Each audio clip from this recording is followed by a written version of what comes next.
అలాగే నెక్స్ట్ వెళ్దాం. చిత్తూరు ముఖ్యమంత్రి చంద్రబాబు నాయుడు సొంత జిల్లా చిత్తూరు. సొంత జిల్లాకు సంబంధించి చాలా ఈక్వేషన్స్ ఉంటాయి. ఎందుకంటే సొంత జిల్లాలో పార్టీని నడపడం అనేది ఒకటైతే, తన సొంత జిల్లా కాబట్టి అటు పార్టీ కార్యకలాపాలు, ప్రభుత్వ కార్యకలాపాలు సజావుగా నడిపేందుకు ఒక కీలకమైన వ్యక్తులు ఉండడం అనేది ఖచ్చితంగా ముఖ్యమంత్రులు ఏర్పాటు చేసుకుంటారు. ఈ నేపథ్యంలో సొంత జిల్లాలో ఎవరికి అవకాశం దక్కబోతుందనేది వేచి చూడాల్సిన అంశం. అమర్నాథ్ రెడ్డి పలమనేరు నుంచి విజయం సాధించారు. సీనియర్ నేత అమర్నాథ్ రెడ్డి పేరు కూడా ప్రముఖంగా వినిపిస్తోంది.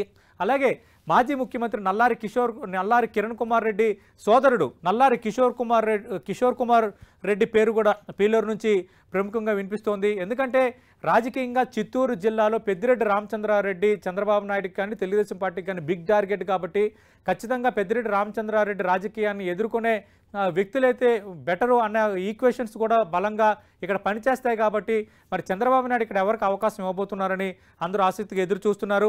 అమర్నాథ్ రెడ్డి పలమనేరు అలాగే కిషోర్ కుమార్ రెడ్డి పేర్లే ఇక్కడ ప్రముఖంగా వినిపిస్తున్నాయి. ఆల్రెడీ ముఖ్యమంత్రిగా చంద్రబాబు నాయుడు ఇదే జిల్లాలో కుప్పం నుంచి విజయం సాధించారు కాబట్టి ఆయన కూడా ముఖ్యమంత్రిగా ఒక రకంగా కేబినెట్ నాయకుడిగా ఉండబోతున్నారు. కాబట్టి వీళ్ళిద్దరిలో ఇక్కడ ఒకరికే ఛాన్స్ దక్కే అవకాశం ఉంది. మరి ఆ ఛాన్స్ ఎవరికి దక్కుతుందో మనం వేచి చూడాలి.